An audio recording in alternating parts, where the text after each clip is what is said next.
Bismillahirrahmanirrahim. Allahumma inna nas'aluka ilman nafi'an wa rizqan thayyiban wa amalan mutaqabbalan. Allahumma anfa'na bima 'allamtana wa 'allimna bima yanfa'una wa zidna ilma. Bapak Ibu yang saya banggakan dan mudah-mudahan dibanggakan di atas nama Allah Subhanahu wa taala. Assalamualaikum warahmatullahi wabarakatuh.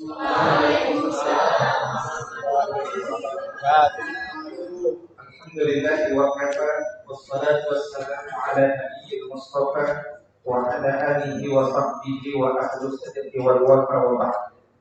Allahu ghayatuna wal ikhlasu mabda'una wal islahu sabiluna wal mahabbatu syi'aruna. Bapak Ibu semuanya, mungkin materi yang saya sampaikan saya tidak seperti materi yang lain dengan adanya workshop dan seterusnya, tapi lebih kepada paparan. Yang pertama adalah proyek daripada sesi ini.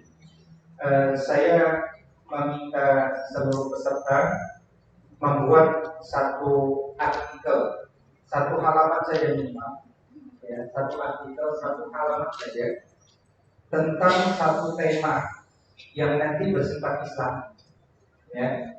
Dan tidak harus selesai hari ini, tapi harus selesai pekan ini, ya.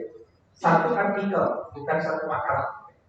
Dan satu artikel itu harus ditulis oleh tangan antum sendiri, tidak copy paste dari Google. Karena kalau copy paste dari Google sudah pasti ketahuan menggunakan plagiarism checker. Jadi betul-betul nulis dari hati, ya, nulis dari jiwa. Baik, Bapak Ibu semuanya, itu proyeknya, ya. Nah, sekarang kita akan ngobrol tentang pentingnya bahan ajar. Ketika saya masuk ke Darul Ulum, saya meminta Bapak Ibu tidak pakai bahan ajar siapapun. Kenapa? Karena memang tidak ada bahan ajar yang bebas nilai. Semua bahan ajar itu terkait dengan nilai. Kalau tidak menggunakan nilai-nilai Islami, pasti menggunakan nilai-nilai lain. Dan ini persoalan di banyak sekolah, termasuk sekolah-sekolah yang dianggap keren mahal sekalipun. Ya, ada sekolah yang mahal sekali, ya, cita-citanya mulia. Kami ingin melahirkan generasi manhaj sahabat, ya. Pokoknya dia berada di dalam sahabat Nabi. Bahan ajarnya pakai apa? Bahan ajarnya pakai merek E. Wah, nggak nyambung saya bilang. Ya, antum mau bawa ke manhaj sahabat, bahan ajarnya merek E. Merek itu bawanya ke sini, bukan ke sana. Jadi harus jalan antara niat sama proses. Kalau memang kita niatnya membawa ke manhaj sahabat, ya bahan ajar berbeda sampai ke sini. Nah, itu persoalan pertama. Soal kedua, ketika kita pakai bahan ajar ini, itu sama saja kita percaya diri dan lebih mempercayakan kepada narasi si penulis daripada produk itu untuk kita anggap bisa bawa ke selanjutnya yang nyambung. Kira-kira begitu.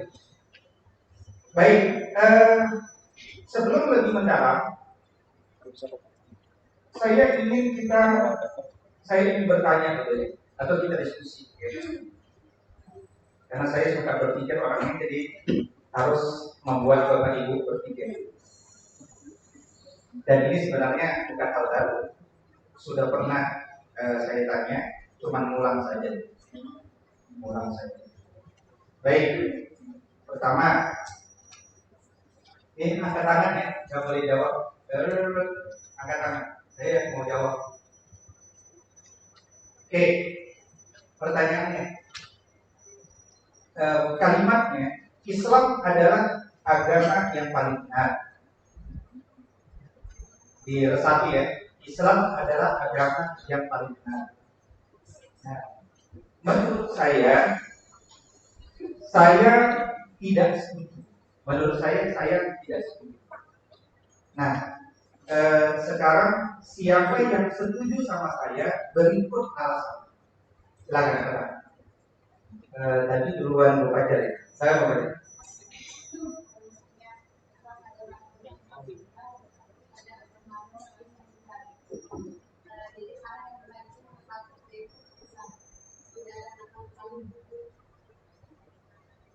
Iya, karena bukan ya. Antum mau jawab tadi? Iya, jawabannya sama. Oh, jawabannya sama. Baik, karena ini sudah pernah ditanya ya sebelumnya. Jadi kira-kira apa pelajaran? Pelajarannya teliti dan cermatlah. Berbasis ilmu bukan berbasis perasaan. Orang yang berbasis perasaan pasti dia bilang, enggak Ustaz, itu agama yang paling benar. Itu kalau berbasis perasaan. Emosi kita pasti ingin dong, yang namanya Islam agama yang paling benar. Tapi kita karena emosi kebangetan, jadi lupa bahwa kalimat itu mengandung konsekuensi. Konsekuensinya apa sekali? Kalau ada menyebut dalam Islam adalah agama yang paling benar. Saya setuju. Konsekuensinya? Konsekuensinya ya berarti tidak berislam dengan baik karena tidak memahami kata-kata ini. Oh iya. Apa konsekuensinya? Ya masuk neraka. Bukan. Emang kenapa ada persoalan? Konsekuensinya apa? Paling ada kata yang paling. Artinya? Artinya ya masih ada yang benar. Oke. Seharusnya Islam adalah agama yang benar. Konsekuensinya? Ada konsekuensi yang lain nggak? Kalau kalimat itu konsekuensinya? Agama yang salah. Yang lainnya salah. Dinafikan. Itu percaya yang agama yang lain salah? Iya. Menurut Anda agama yang lain salah? Ya tidak percaya yang lain salah karena yang Islam yang benar.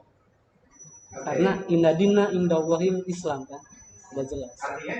Tidak ada agama yang diridhoi oleh Allah kecuali Islam.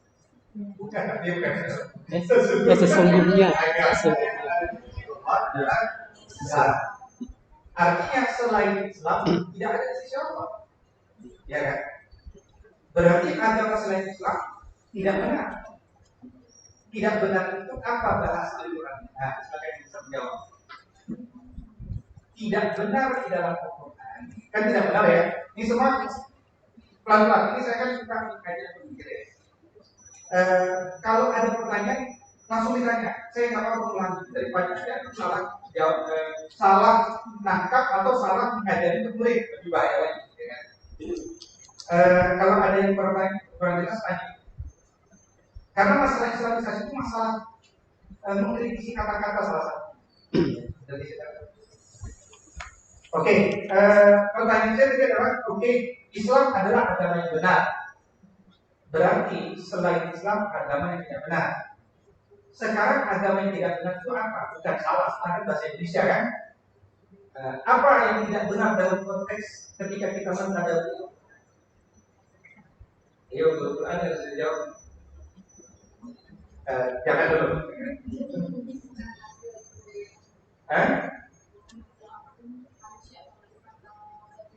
Iya. Katakan agama X bukan agama yang benar. Oke, agama yang apa tadi? Agama yang salah. Iya. Ada bahasa yang lebih serius nggak? Jadi salah. Sektor kiri merah, sektor kanan merah. Antum dulu. Jadi, antum. Kalau konsep peribadatannya apa? Tergantung berbagai agama. Oke, agama apa yang seperti ini? Kalau konteksnya agama kita, berarti Yahudi dan Nasrani itu mereka kesalahan di aspek kemudian. Enggak, itu kan aku menjelaskan kesalahan. Pertanyaannya enggak sedalam itu. Pertanyaan saya cuma karena dia bukan agama yang benar, disebut agama yang apa? Itu aja pertanyaan. Agama yang tersesat. Yang tersesat. Kenapa bilang tersesat? Apa dari? Itu maksud yang Oke. Selain tersesat, apa lagi? banyak bergantung konteks. Ya, asal aja ya. Agama kafir. Kalau agama kafir lawan iman. Ya. Itu apa sebabnya? Jawabannya menyimpang. Menyimpang itu apa? Tersesat. Sama. Satu dua. Selain tersesat apa? Ada yang lain? Oke. Semua yang kita ceritakan dan jelaskan dan bagi kepada murid nggak boleh ada di karakter dalam mendidik. Sumber referensi utama kita adalah Al-Quran. Tidak boleh mengarahkan. Ya, semuanya harus bersumber dari Al-Quran. Bahwa kita pada akhirnya mengikut Nabi, mengikut ulama itu juga karena Al-Quran yang nyuruh, gitu kan? Nah, dalam konteks mendidik, bahan ajar itu adalah satu alat toolset yang sangat efektif membuat anak menjadi meyakini kebenaran. Dan kebenaran itu dalam Islam disebut al-haq. Lawannya al-haq seperti apa? Seperti apa? Oh iya, itu pasarnya. Itu pasar yang baru. Itu pasar Quran. Seperti apa? Lawannya al-haq adalah batil. Dan jawab. Yang lain lawan belum itu dia. Jadi lawannya al-haq ada dua. Dari sesuatu paman lebak dan di dalam dari al-haq wa yutil al-batil. Dan yang kedua adalah paman sudah ya dari video baca sudah. Jadi lawannya benar apa? Batil dan sesat. Nah, bagaimana cara kita mengilustrasikan kepada murid supaya dia paham apa itu kebenaran, apa itu sesat? Ketika kita bicara sesat, kita beda ya. Agama itu sesat, sama suka menyesatkan orang lain itu beda. Dia kafir, sama dengan mengkafirkan orang lain itu beda. Beda saudara. Ketika kita meyakini umat lain kafir, itu beda dengan orang yang berundang-undang mengkafirkan orang lain. Mengkafirkan orang lain itu seperti sebuah sifat yang tidak disukai oleh orang. Tapi bahwa hakikat seseorang kafir itu juga tidak jelas. Paham dari sini? Nah karena itu kemudian ilustrasinya seperti apa? Kereta api ketika berjalan di atas rel kereta api, dia berjalan di atas jalan yang benar.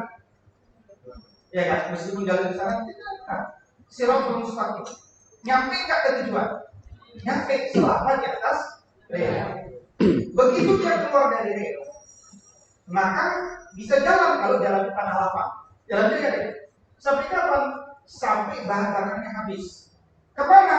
Nggak ke tujuan, ke mana yang dia jalan. Maka ketika dia sampai bukan ke tujuan yang awal, berarti dia sudah tersesat tujuan. Ketika tersesat tujuan, maka habis bahan bakar habis, jalan tersesat. Bahan bakar habis itu namanya buang-buang uang, batola, sia-sia. Orang kalau nggak berada di jalan kebenaran, dia berada di jalan kesia-sia. Ya, dan dia tidak sampai pada tujuan. Berikan lagi motivasi kepada murid bahwa minhus di Islam yang mengerti tarbuh malaya. Di antara bagusnya seorang murid adalah dia meninggalkan yang sia-sia, meninggalkan yang tidak bermanfaat. Nah, itu nanti dalam tempat. Baik, pertanyaan berikutnya. Ada kalimat berjudul ciptakanlah manusia yang Qur'ani dan humanis. Ciptakanlah manusia yang Qur'ani dan humanis. Silahkan siapa di antara Bapak Ibu yang ingin berpendapat. Kalau ini kayaknya pernah saya sampaikan tapi mungkin lupa. Ciptakanlah manusia yang Qur'ani dan humanis. Siapa yang setuju dan apa alasannya? Atau siapa yang tidak setuju dan apa alasannya? Silakan yang sudah lulus PBB. Belum lulus? Apa? Tidak setuju. Oh, tidak setuju. Tidak setuju. Alasannya?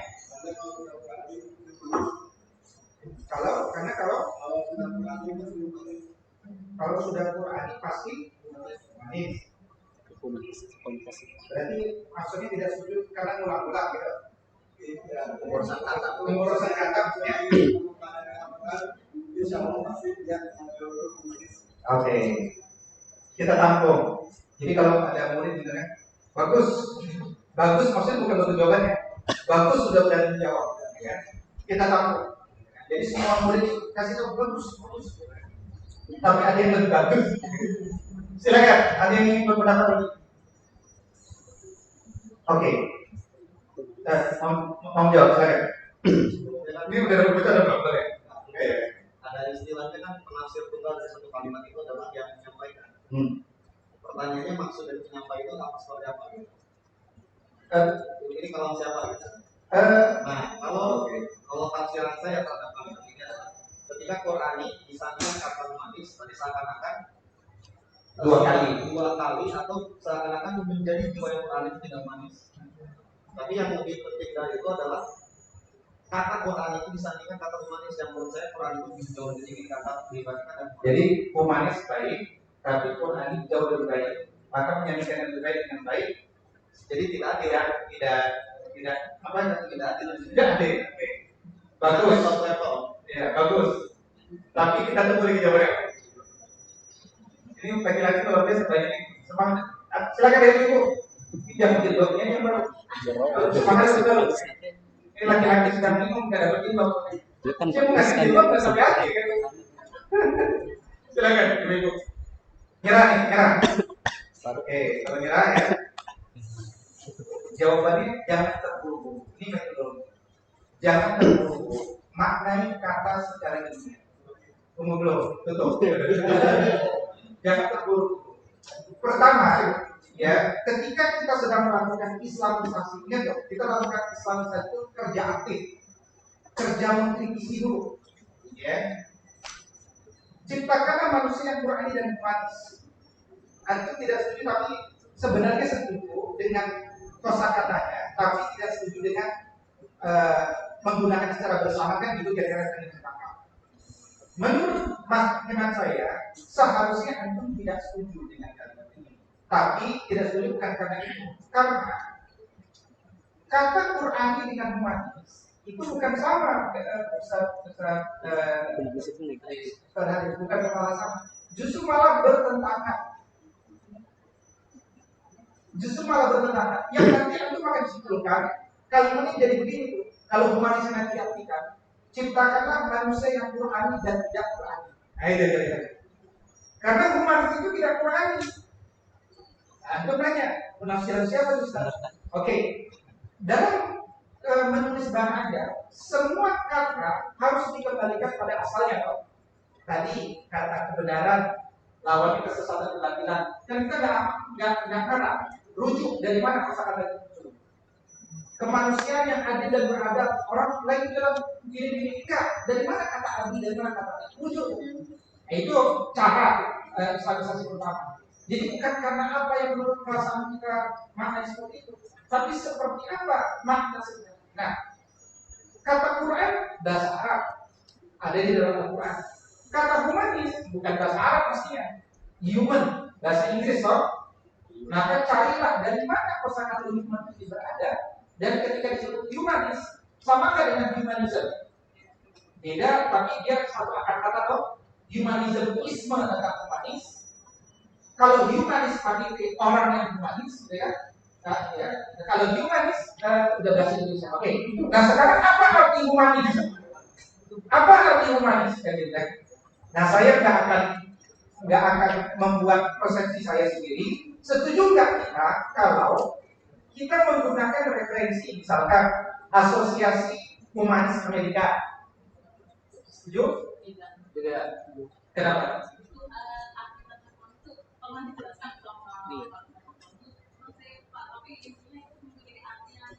Oh iya, nggak maksud saya. Sekarang ini contoh gini, anak saya mau cari. Ya saya tahu rokok itu berbahaya, tapi kalau vape itu nggak berbahaya kata ya kan. Kalau vape itu nggak berbahaya, oke? Saya cari anak saya, oke bagus. Sekarang siapa yang mengatakan itu berbahaya tidak berbahaya? Saya ajak dia berpikir anak siapa? Siapa yang mengatakan itu berbahaya tidak berbahaya? Dia bilang, kata teman saya nggak berbahaya.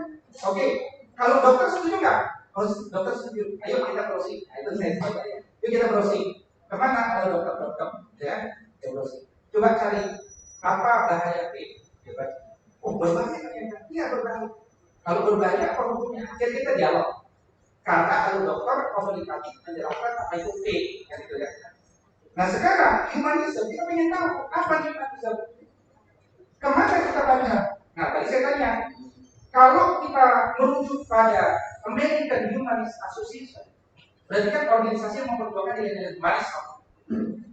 Kan otoritatif, karena memang dia paling mengerti tentang humanis, untuk saya gitu. Otoritatif itu karena dia otoritatif yang sehari-hari kerjanya memperjuangkan humanis. Atau The Humanist Magazine, majalah tentang humanis. Otoritatifnya, otoritatif sehari-hari dia nulis masalah humanis, ya. Atau kamus Oxford, otoritatifnya, otoritatif.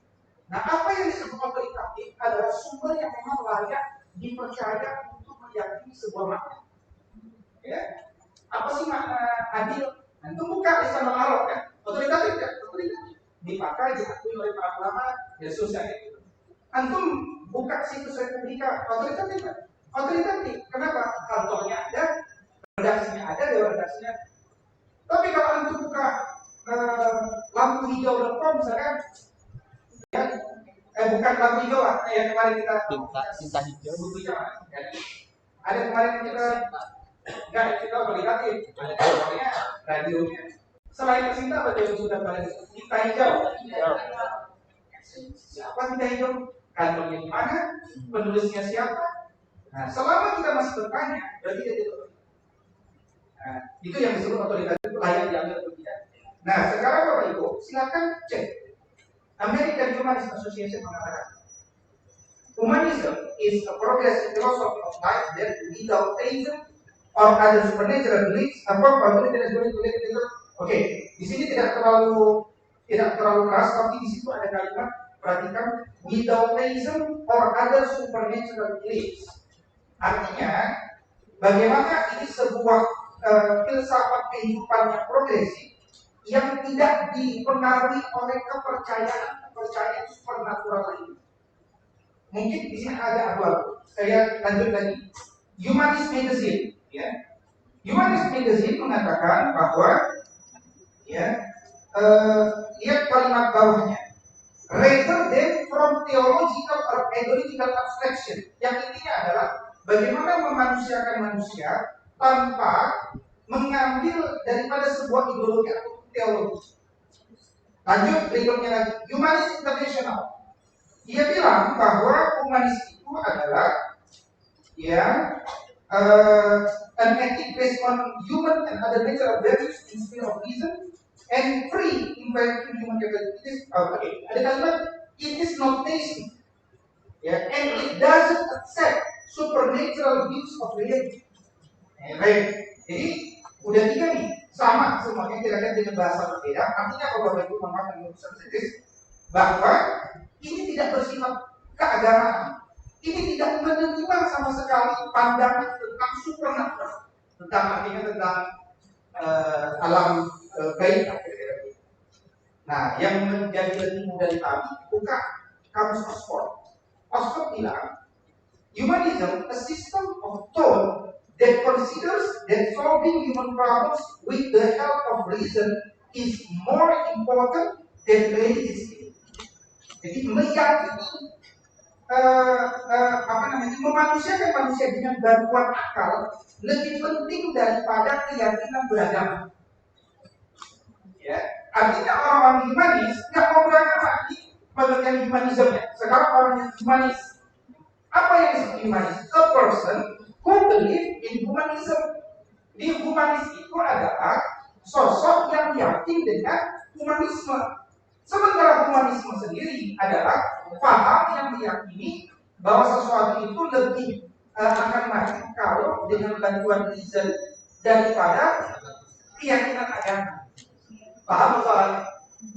Jadi kalau antum mendukung menggunakan yuk mari lahirkan murid yang humanis, sama dengan yuk lahirkan murid yang dalam tanda kurung yang menolak konsep beragama. Nah, ini nanti pemikiran siapa? Merujuk pada pemikiran Friedrich Nietzsche. Kalau kita ingat Friedrich Nietzsche, nanti kita akan ingat satu konsep bahwa Tuhan sudah mati. God is dead. Kata Nietzsche, kalau Anda ingin jadi orang yang apa istilahnya, orang yang maju ya, orang yang terbaik, Anda harus menghilangkan ketakutan pada apapun dan siapapun, maka Anda akan jadi manusia paripurna. Dan dia punya novel 2 judul itu, dia berikan judul namanya Superman. Karena orang yang hilang ketakutan sama apapun dan siapapun itu disebut Superman. Makanya kalau Bapak Ibu nonton Superman, bisa mati kan? Pernah nonton Superman? Kalau pernah, umur kita sama. Kalau nggak pernah, kita beda. Nah, tapi saya cuma pengen bilang bahwa ini bukan masalah humanisnya, tapi masalah metode kita melakukan islamisasi itu yang Bapak Ibu harus paham. Bahwa ya maknailah sesuatu itu jangan terburu-buru, tetapi kembalikan pada makna yang sebenarnya, yang otoritatif. Itu maksud saya. Sampai di sini ada pertanyaan? Jelas? Oke, ada pertanyaan. Berikutnya ada kalimat laki-laki, ini nanti masuk pada konsep islamisasi sosiologi atau psikologi. Ya. Laki-laki harus setia, harus setara dalam setiap hal di dunia ini. Maaf, kurang tepat. Laki-laki dan perempuan, ya, laki-laki dan perempuan harus setara dalam setiap hal di dunia ini. Tidak setuju. Yang mau menjawab siapa? Enggak. Oke. Tidak setuju. Kenapa tidak setuju? Jangan salah setuju. Karena dari itu jelas bukan jalur kaum bisa. Jadinya Jadi laki-laki sebagai pemimpin daripada orang-orang perempuan. Berarti laki-laki dan perempuan tidak setara. Tidak setara berarti Dari segi beriman hukumnya, aturan syariatnya, kemudian posisinya juga, ketika hal-hal lain yang bersangkutan dengan agama, hak wanita dan hak perempuan berbeda. Berarti agama menciptakan diskriminasi. Kewajibannya beda ya. Misalnya saya muridnya murid nakal. Berarti agamanya Islam ini tidak menciptakan diskriminasi.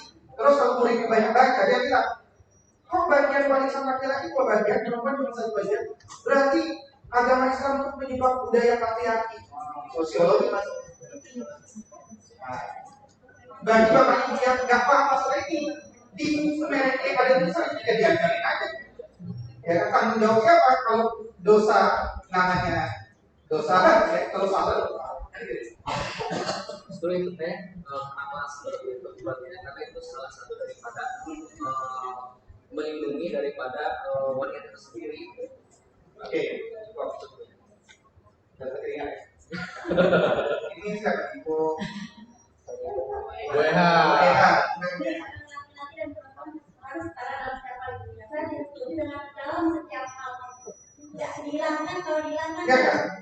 Jangan ada dihilangkan dulu.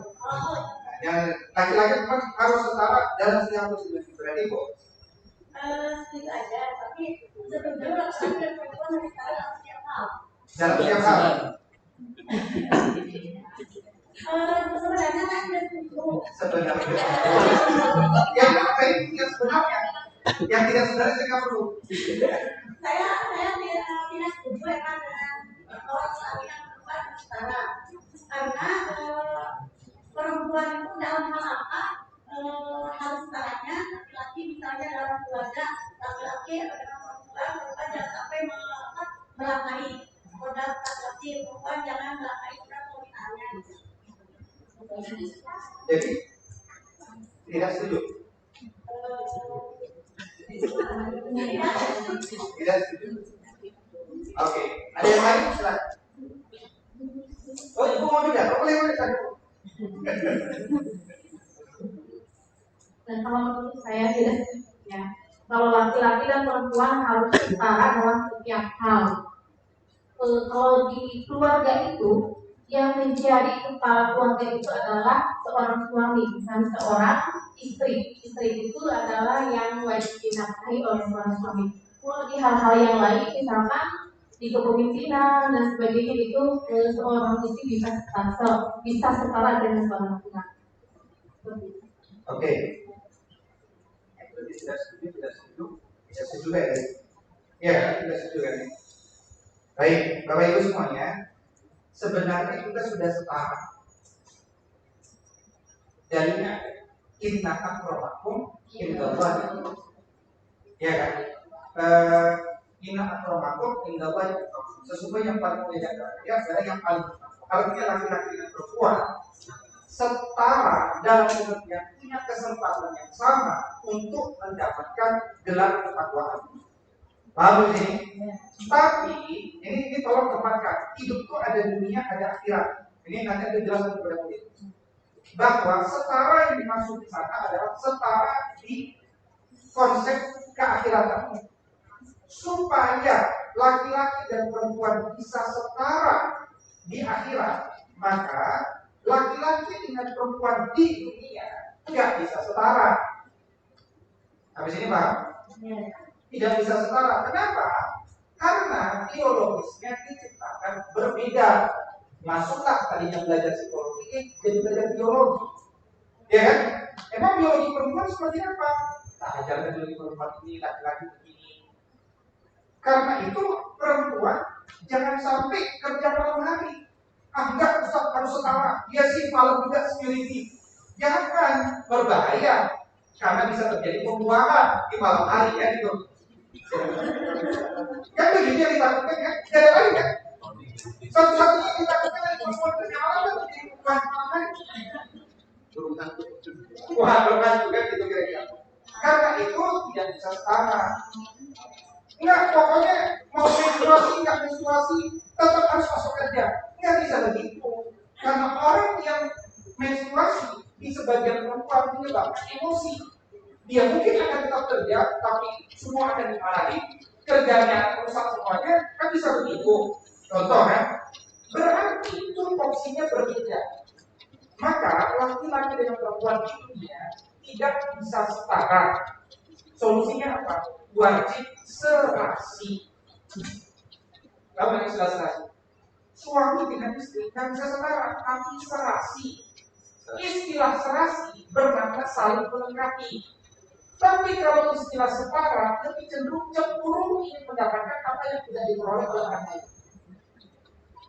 Sehingga kalau kita paksakan konsep setara, maka yang tidak sama disebut tidak adil. Maka adil itu harus sama rata. Padahal adil dalam Islam bukan harus sama rata, tapi menempatkan sesuatu sesuai eksistensinya, sesuai ukurannya, umurnya, dan seterusnya. Ini yang kata-kata. Tapi gara-gara murid-murid kita nggak paham konsep ini, dia nanti wajib kita kepada Allah, dia bisa jadi pendukung LGBT. Ya, kenapa? Karena isu kesetaraan. Apalagi nanti kalau dibawa, mereka memperjuangkan itu kepada ini ada istilah baru namanya. Ini ilmu sosiologi. Orang-orang yang marginal. Mari kita bantu orang-orang yang termarginal. Pertanyaan saya, hari ini siapa orang yang termarginal? LGBT yang termarginal, ya kan? Bencong termarginal kan? Dia termarginal kan? Akhirnya sekarang dipaksa kita harus mau menerima bencong. Berikutnya nanti ke depan yang masuk dunia pendidikan, kalau antum punya murid begini, ya kan? Mengguru, memanas, dan begini, ya kan? Terus kita bilang, Joko, tanganmu jangan begini, tanganmu harus begini, saya begitu kan? Bapak Ibu mengomentari tangan saja, Bapak Ibu bisa sudah kena undang-undang tindak pidana kekerasan seksual. Karena mengomentari apa? Apa yang dikomentari? Orientasi seksual. Itu orientasi seksual. Ya, makanya nanti racun ini kosakata gender. Maka di negara hukum tidak boleh sama sekali keterlepasan ngomong yuk dukung gender, apalagi kesetaraan gender. Karena dalam klaster agama yang diajarkan Tuhan menciptakan cuma dua jenis kelamin, laki-laki dan perempuan. Kecuali ada satu jenis tapi jumlahnya sedikit, yaitu manusia yang kelaminnya dua, laki-laki dan yang ada dua kelamin. Tapi ini juga nanti harus diputuskan pada akhirnya dia sebenarnya laki-laki atau perempuan, tetap dia harus diputuskan. Dan karena apa? Karena kromosomnya tetap sama. Lima dia masuk itu biologi XX atau XY, kan cuma itu. Makanya kalau ditanya apa jenis kelaminmu, masuk itu bahasa Inggris. Apa bahasa Inggris? Apa jenis kelaminmu? Apa bahasa Inggris? Ini versi. Ya. Prima. Apa jenis kelamin bahasa Inggris? Bukan. Apa jenis kelamin? What is your sex? Tapi sekarang itu sudah digeser. What is your gender? Apa bedanya? Pertanyaan what is your sex dan what is your gender? Bedanya apa? Dari istilah jawabannya. What is your sex? Jawabannya cuma dua. Man and woman. Tapi begitu kita tanya what is your gender? Jawabannya 13. Ya. Male, female, gender distinctive, unknown, ya, try to be female, try to be macam-macam, ada 13 saja ada di sana. Ya. Makanya di Amerika sedang bingung, ini kamar mandi, ada kamar mandi ketiga dan ada kamar mandi 13. Karena gendernya banyak. Tapi dari racun itulah masuk LGBT dari gender. Maka Darulum tidak boleh menerima kosakata gender. Begitu kita menerima saja, begitulah langsung masuk yang 13. Ya. Menguncinya dari mana? Sekali dari pelajaran bahasa Inggris. Cukup jelaskan seks dan jelaskan kepada meskipun saya hanya berdua mengajarkan bahasa Inggris. Tanamkan apa yang bedanya seks dan gender, why kita harus menolak istilah gender, itu harus diajarkan. Nah, itu contoh. Nah, berikutnya kita konteks yang lain. Dalam Quran surat Al-Baqarah ayat 191, Allah Subhanahu wa taala mengatakan, "Bunuhlah orang-orang musyrik di mana pun dia berada." Oke, pertanyaan saya, siapa bisa menjelaskan ayat ini? Kalau kalian bisa nanti pakam. Bunuhlah orang-orang musyrik di mana pun. Ingin kan melaksanakan ayat Quran? Ingin kan? Nah, ini ada ayat Quran yang itu sudah laksanakan. Belum. Silakan yang ingin berpendapat terhadap ayat ini. Atau katakan ada murid yang nanya sama aku, Bu, apa sih maksud ayat ini? Mungkin dong ada yang nanya. Mungkin ketika tadi Islam dan seterusnya. Apa jawabannya? Ustaz Uci, jawab. Kalau aku mau ditanya murid, Ustaz Uci, apa Ustaz Uci? Berarti jawaban lagi ya, kenapa akhirnya saya kebiasaan tinggi? Ada Ustaz Uci, tanya, saya kira. Ada yang bisa jawab? Siapa?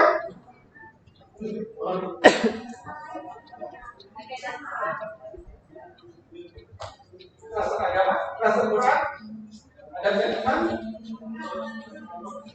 jangan rasa ilmu sosial. Tuh, rasa ilmu alam juga. Oke, nggak apa-apa. Itu namanya lintas minat. Silakan, apa jawabannya? Jawabannya, komentar aja dong. Kalau saya saja kita harus lihat dulu Arti kata dari musyrik. Oke. itu adalah suatu perbuatan. Itu dengan Musyrik bukan perbuatan, musyrik orang. artinya keras mana itu adalah menyekutukan Allah. Keras mana kemudian kalau kita lihat yang kedua adalah kuburan. Lalu secara manusia dia bahwa kalau kita membunuh orang itu dosa.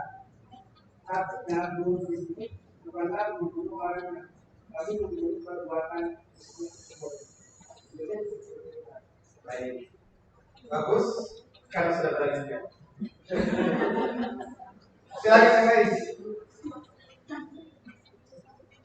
Ini Islamisasi. Kadang-kadang ada orang menulis banyak ayat Islam gara-gara mungkin ayat. Ya, udah selesai Islam ada ayat Quran, ada hadis. Padahal dia salah menulis ayat juga. Ya, jadi Islamisasi itu bukan karena ada ayatnya, bukan karena ada hadis semata. Ya, ada hal yang lebih penting daripada itu pemahaman makna. Silakan. Ada yang bisa berani jawab? Oke. Nah, selesai. Jadi kembali ke asbabun nuzul. Itu metode. Dia katakan metode kembali kepada asbab nuzul. Asbab nuzul berarti kembali pada konteks. Ini teks. Maka teks harus dikembalikan kepada konteks. Ketemu kan metodologi sosialisasi itu? Teks dikembalikan kepada konteks. Ya, jangan terburu-buru menerjemahkan sesuatu bahasa kita, tapi metode yang diyakini dalam konteksnya apa? Dalam ilmu konteks di Al-Quran namanya asbabun nuzul.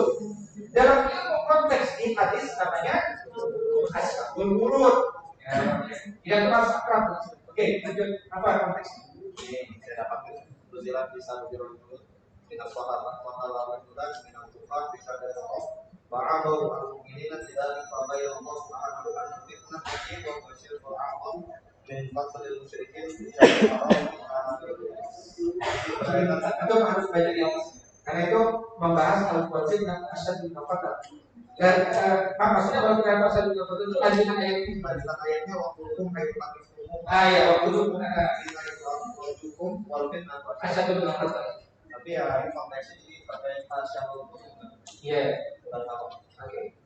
Ada konteks kan? Nah, oke. Jadi selalu padukan antara teks dan konteks. Teks dan konteks ayat ini adalah ketika di bulan Haram itu diharapkan berperang. Ya kan? Berarti kalau ada musuh nyerang itu mau bilang apa sama nyerang? Kalau ada ya itu di bulan Zulhijjah, bulan Haram nggak boleh perang. Tapi untuk diserang, nanti mau apa? Mundur nyerangnya. Mundur Tolong jangan serang dulu. Kami sedang bulan Zulhijjah gitu. Dan itu sudah pernah dilakukan ketika Amerika menyerang Afghanistan di masa yang sebelumnya. Ya. Ketika masa sebelumnya ramai-ramai dunia mengatakan jangan serang Afghanistan karena ini bulan Haram.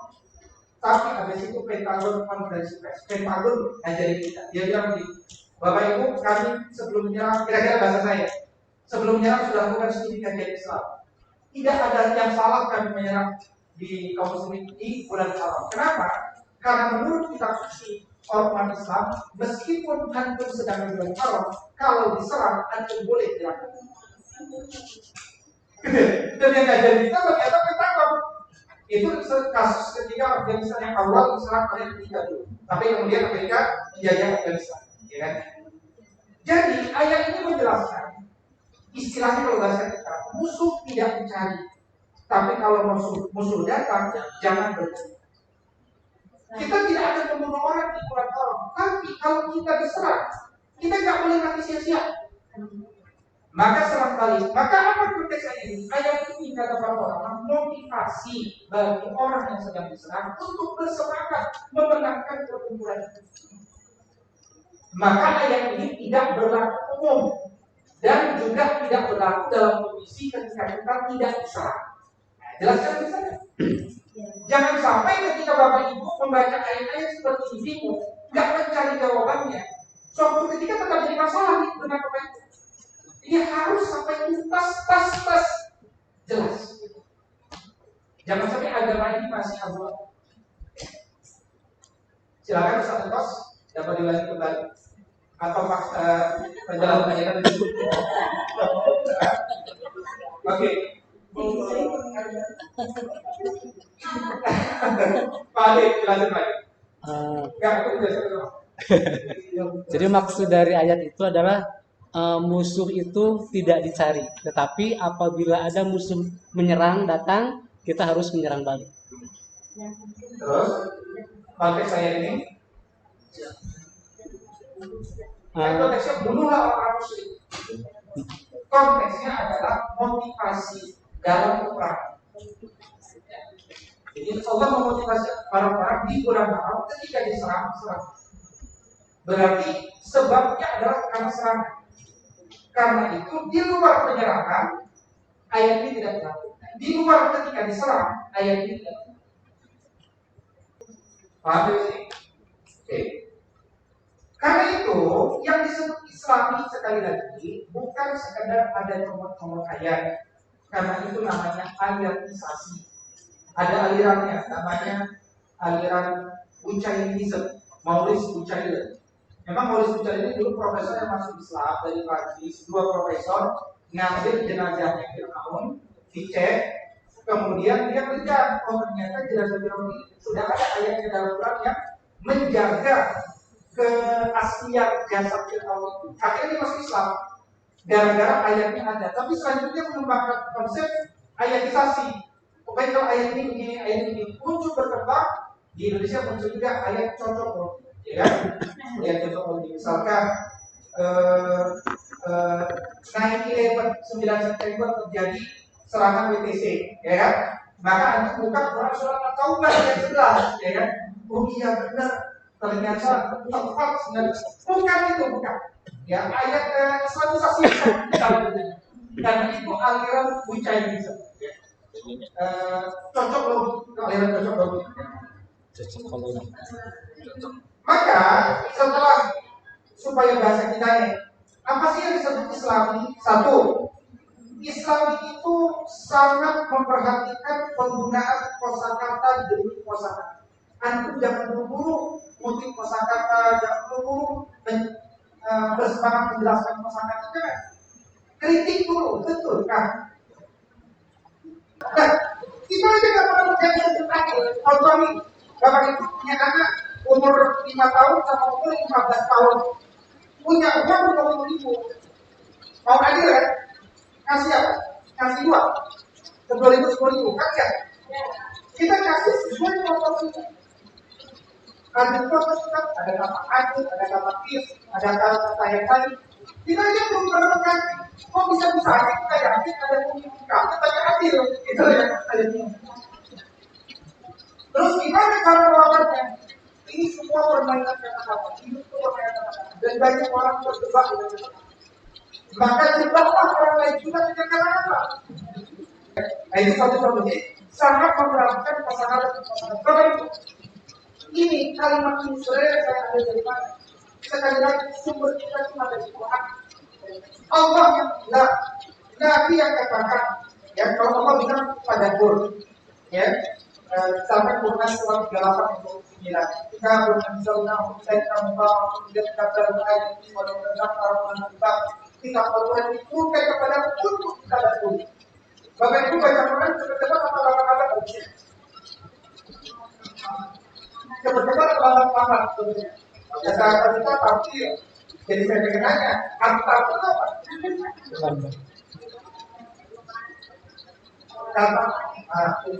Kata kita betul, arti tafsir adalah perlahan-lahan. Kenapa perlahan-lahan bacanya? Supaya bisa dipahami. Karena isi baca Quran adalah tadabbur.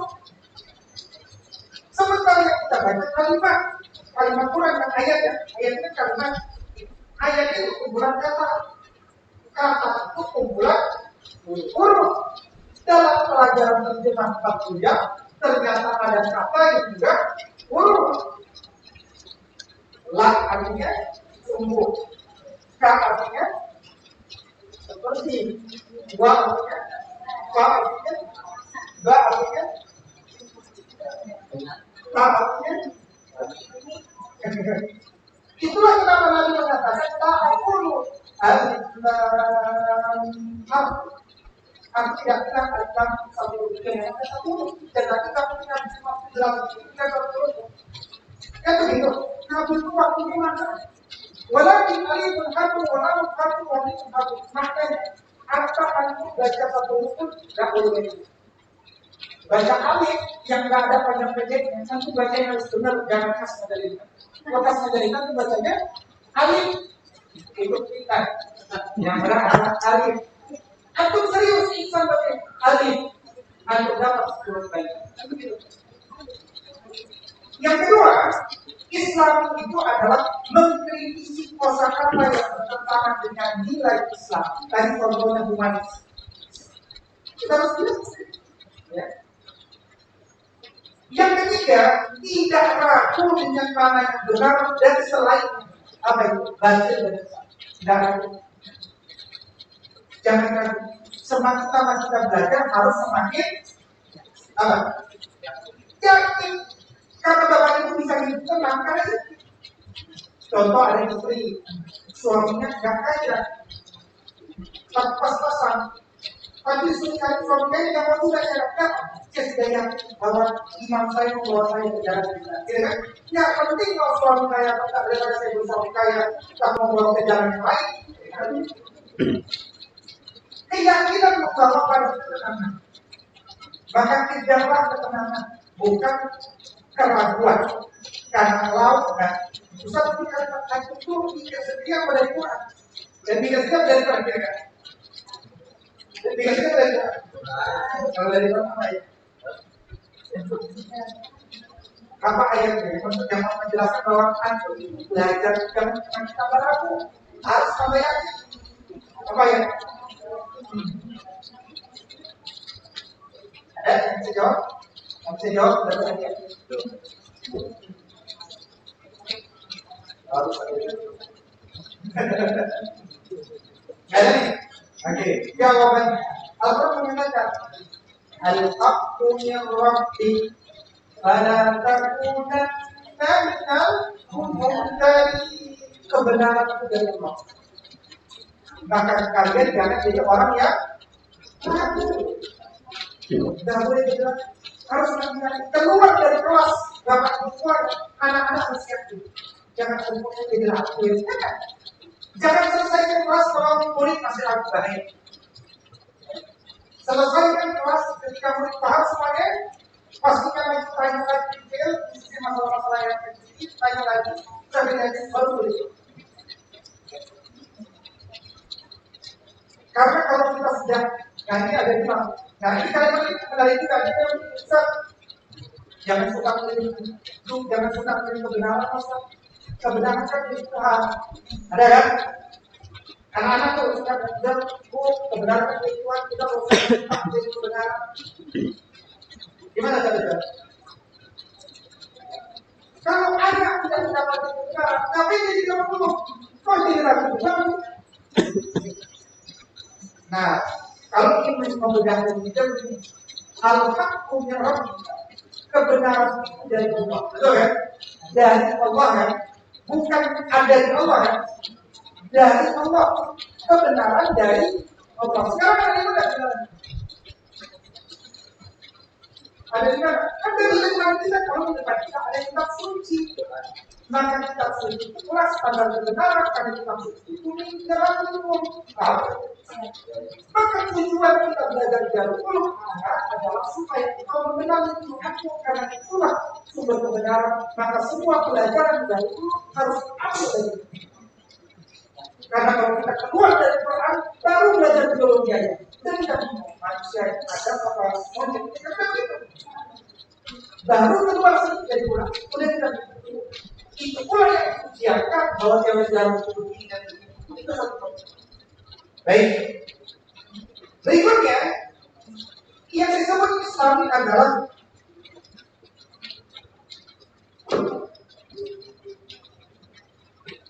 ya,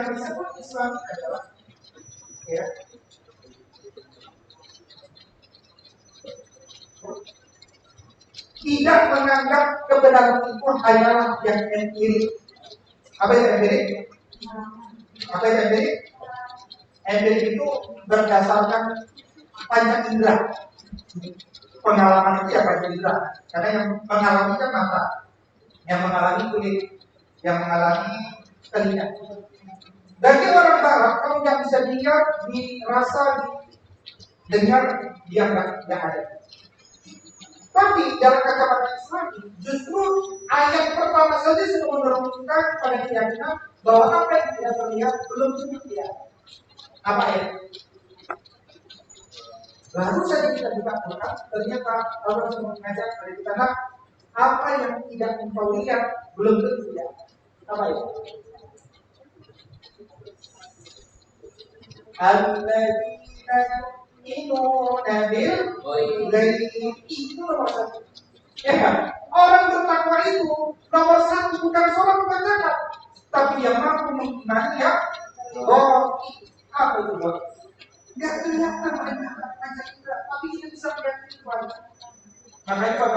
senang banget jadi Bapak Ibu yang mampu bukan saja beriman, tapi jadi guru bagi orang-orang beriman. Kenapa? Karena tidak semua orang bisa percaya dan tidak kelihatan ada. Kullu man 'alaiha fan, dan juga artinya kullu man 'alaiha fan, artinya sebenarnya kullu man 'alaiha fan, artinya semua ini fana. Fana itu apa? Hilang. Ya kan?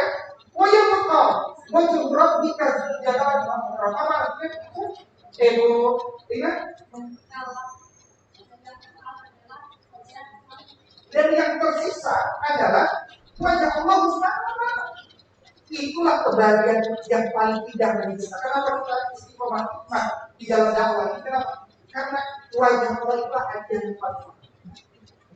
Maka buatlah murid-murid kita dengan belajar apa ya? Mau belajar sosiologi, biologi, matematika, dan belajar buat jadi bertemu wajah Allah. Berikutnya, mengembangkan kecerdasan malaikat. Kalau kita belajar agama, belajar Quran, kalau kita tidak berkembang, itu yang dibaca itu apa? Kan Al-Quran sering bilang, contoh ayat yang mendorong kita nalar, kalau contoh ayat yang mendorong kita nalar, katakan. Sadar, jangan betul, apa itu ya? Yang mengajak kita bernalar.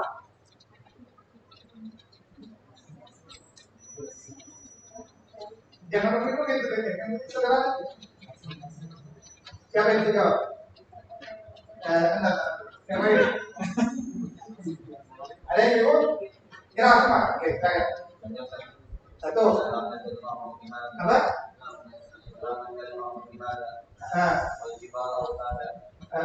Mau lagi yang lainnya?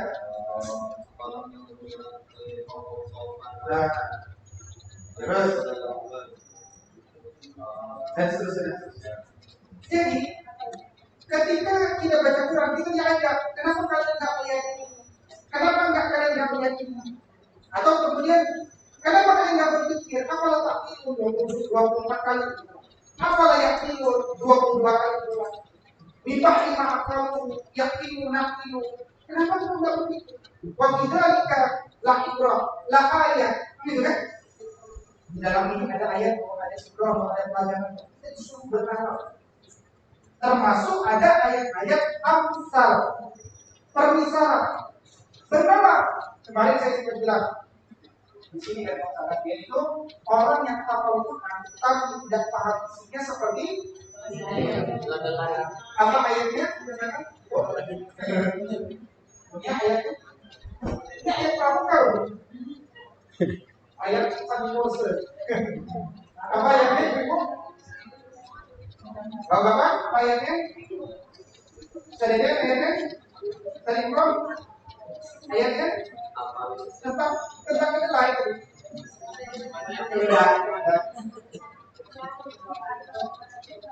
Masalul ladzina hummilut Taurata malam yahmiluha kamatsalil himar yahmilu asfara. Keledai itu ya, dia selama dia korban dan dia hafal jalan. Dia disuruh bawa itu bolak-balik itu wah memang tugas dia. Tapi dia nggak perlu tahu apa isinya dan nggak mau tahu apa itu. Hati-hati kalau kita menjadi anak penghafal Quran tapi nggak paham Quran, karena saya sudah ketemu dengan begitu banyak penghafal Quran yang punya persoalan. Jadi karena itu kenapa persoalan? Karena dia tidak paham animasi. Makanya itu kenapa yuk tadabbur wal kelas dan kasih motivasi ayat Quran bagi yang terus kasih motivasi ya, supaya anak-anak berikutnya tidak menutup pintu dialog atau diskusi. Kalau Bapak Ibu menulis bahan pelajar pun jangan sampai nggak mau menerima koreksi. Silakan habis tulis bahan aja. Baca dong buku saya ada koreksinya. Kalau perlu dia jadikan proofreader atau kurator atau peneliti ahli. Ya. Jadi Dan justru salah satu cara Al-Quran ini kita ingin dialog, mengajak kita dialog. Ya tanya sebelumnya apa itu? Kenapa tadi kita berpikir dan terus walau berbaik ya. Baik, berikutnya meyakini sebuah hasil produk sains sebagai bukan bagian dari iman. Paham nggak maksudnya? Baik, dirasa dulu ya. Atau saya mungkin kali nulisnya agak kurang pas. Yang disebut Islami itu adalah meyakini bahwa sebuah hasil produk sains bukan bagian dari iman. Bapak Ibu, bumi itu datar atau bulat? Bulat atau datar? Siapa yang percaya bumi itu datar? Siapa yang percaya bumi itu bulat? Siapa yang percaya bumi itu datar? Pak, satu orang. Siapa yang percaya bulat? Oke. Mau pemain percaya bumi datar bumi bulat, bagi saya nggak mungkin. Itu bukan bagian dari iman, ya. Tapi iman mendorong Bapak Ibu untuk membuktikan begitu dalam. Contoh, Quran Surah Ar-Rahman mengatakan, Ya ma'syarul jinni wal ins, istata'tum an tanfudu min aqtaris samawati wal ardi fanfudu la tanfuduna illa bisultan. Kalau kamu lihat sedikit, di antara orang-orang pertama yang bisa keluar negeri itu, dan sekarang kan sudah ada wisata baru orang kayak wisata di luar bumi. Luar bumi itu persiapannya 6 bulan, bayar sekian miliar. Itu hanya untuk itu persiapannya 6 bulan, hanya untuk ya, dan itu berempat atau berenam. Dia langsung ke atas dan itu nanti di Amerika nanti. Dia cuma begini sampai ke atas bulan, Pak Irfan. Bukan bulan, bumi ya. Gitu, habis ini balik ke bawah. Cuma untuk melihat dari di atas sebentar, karena tantangan yang dari atas itu belum. Itu tuh wisata orang mahal. Cuma ada seorang astronom pertama dari Yordania, sekitar 5 tahun, 6 tahun yang lalu ya. Begitu dia turun ke bumi, dia berhubungin wartawan usia. Terus belum ditanya, orang Yordania bilang, saya tahu Anda menanya ya, bumi itu datar atau bulat. Ya, yang jelas saya sudah ke atas bumi dan saya melihat bahwa bumi itu bulat. Kata orang Yordania. Kalau Anda nggak percaya, Anda naik sendiri ke atas. Sudah gitu kan? Nah, itu menunjukkan bahwa Anda itu mau percaya bumi datar itu tidak masalah, nggak usah. Tapi carilah tahu, jangan sekedar percaya atau tidak percaya hanya karena ya sesuatu ya, tapi cari sendiri dan itu bisa kok dibuktikan. Bumi itu datar kan sederhana. Itu maksud saya. Nah, alhamdulillah Islam dalam sejarah enggak kelihatan lah adanya ulama-ulama yang sangat menfawarkan produk sains. Ada, tapi sangat sedikitnya enggak kelihatan. Dibandingkan sejarah peradaban barat dalam era ke-8 abad 1 sampai abad 16 itu banyak.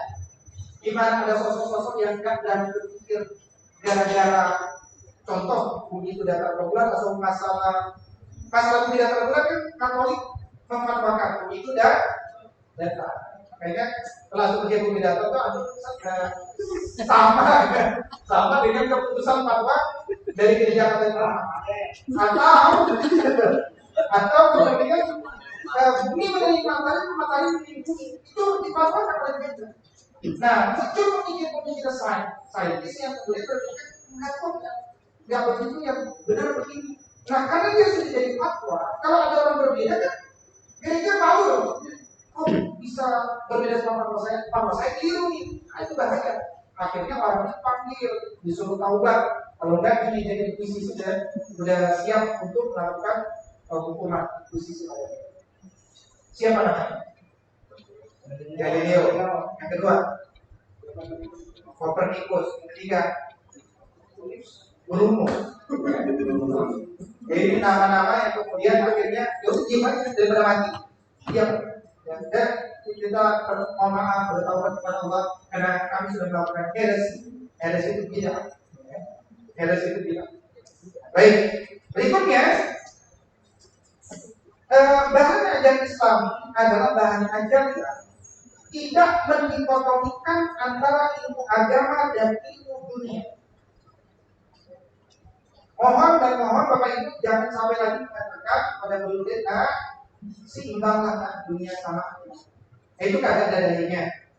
Nah, belajarlah ilmu agama dan ilmu dunia itu juga tidak ada dalilnya. Mindset kita sudah harus kita ubah, skill set kita ubah, tool set kita ubah. Ya, ada yang mau bertanya sih? Sampai di sini yang mau bertanya? Kalau ada bertanya paham? Paham nggak? Karena persoalan saintis itu adalah ini dunia, ini akhirat. Itu sudah diambil dari mana? Diambil dari Injil, civitas terrena, civitas Dei, kota Tuhan, civitas terrena, kota Tuhan, civitas Dei, kota bumi. Akhirnya muncul ada agama dan dunia. Dalam politik nanti ada agama dan politik. Muncullah sekularisme. Jadi sekularisme itu kalau dipelajari kurikulumnya ada 3. Disenchanted of nature, menghilangkan Islam, menghilangkan disenchanted of nature, menghilangkan ketakjuban ya, pada alam. Desacralization of politics, menghilangkan kesadaran politik dan deconsecration of values. Nah, itu kurikulum sekularisme. Karena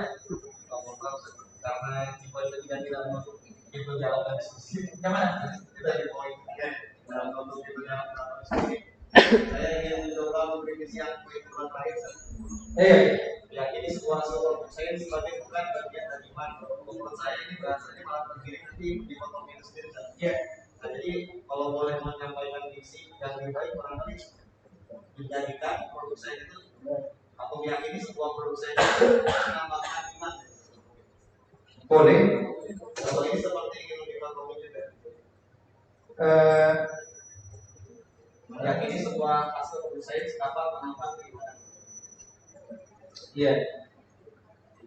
Iya, bagus. Oke. Berikutnya, nah ini yang disebut bagus ya. Nah, kita lanjutkan. Berikutnya adalah yang disebut Islam itu adalah menyajikan fakta dan data secara runut dan sistematis tanpa ada yang ditutupi, Akibatnya, kenapa ini nanti bergantung sama yang terakhir ya? Tidak bergantung pada kepentingan politik. Islam itu tidak bergantung pada kepentingan politik karena apa yang akan tulis tidak berbasis pesanan. Mereka yang menulis bahan ajar berbasis pesanan itu sama saja dengan menjual ilmu dengan sesuatu yang murah. Ya. Apa contohnya menyajikan fakta dan data ditutupi, tidak runut dan sistematis? Contohnya itulah yang ada di buku-buku sains hari ini. Bapak Ibu kalau baca buku-buku sains hari ini, fisika, kimia, biologi dan seterusnya, Bapak Ibu akan ketemukan dengan orang-orang pinter di abad before century, ya, abad sebelum Masehi. Itu nanti sampai kalau dirunut bisa sampai abad 6 sebelum Masehi. Sosok terkenalnya namanya Thales of Miletus. Thales of Miletus itu bapak paling yang bisa dirujuk, yang bisa dikenalkan. Turunnya ada Thales of Miletus, Anaximander, Anaximenes, Diophantus, sampai nanti setelah Masehi ada Aristoteles, Plato. Ya, tiba-tiba ya, jadi menariknya kalau itu kalau cermati ya. Tiba-tiba ini kan ada orang-orang pintar di sini. Tiba-tiba nanti ada orang pintar di sini, gitu loh. Ya, ada Darwin, ada Newton, ada macam-macam. Ini yang di sini tidak dibahas. Why? Kenapa tidak dibahas? Kenapa tidak dibahas? Karena Bahar nggak tahu membahas apa di situ. Karena Bahar nggak punya apa-apa di situ. Barat itu nggak mengedepankan pendidikan. Yang bisa belajar di Barat itu hanyalah orang-orang yang dekat dengan gereja dari kaum bangsawan. Orang-orang proletar dibiarkan bodoh, dibiarkan miskin, disengaja.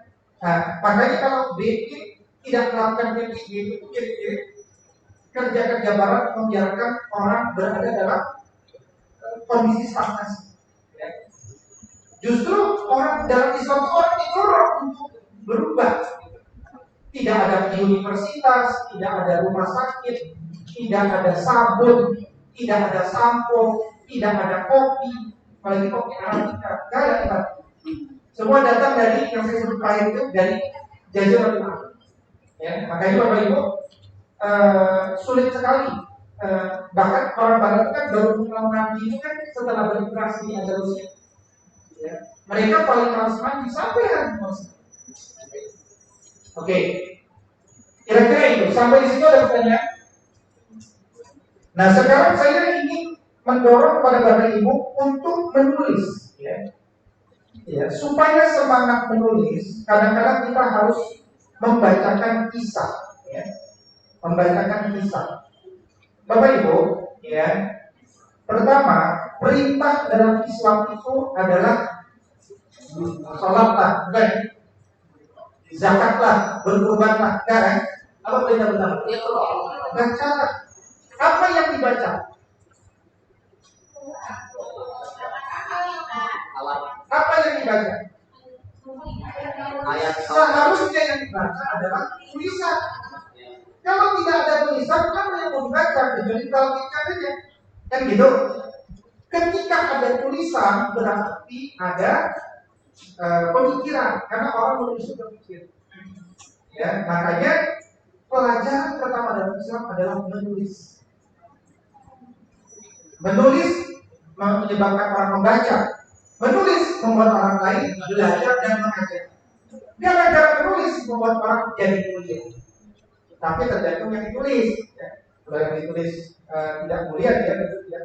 Makanya banyak sekali perintah-perintah menulis dalam Islam. Misalkan ikatlah ilmu dengan tulisan. Qayyidul ilma bil kitab. Tulislah, ya. Atau kemudian dan di dalam diwan Asy-Syafi'i al-ilmu sayyidun wal kitabah qaidun. Ya, ilmu adalah buruan dan tulisan adalah ikatannya. Ya, maka ikatlah buruanmu dengan tali yang kuat. Jadi kita harus senang menulis. Buya Hamka dulu bilang begini, ya. Kayaknya Buya Hamka mengerti. Nanti kalau sering jalan, kadang-kadang suka ada kepikiran sesuatu kan. Oh bagus nih idenya. Suka begitu kan ya? Terus ide itu tak tulis, akibatnya lupa. Itu ide yang mana?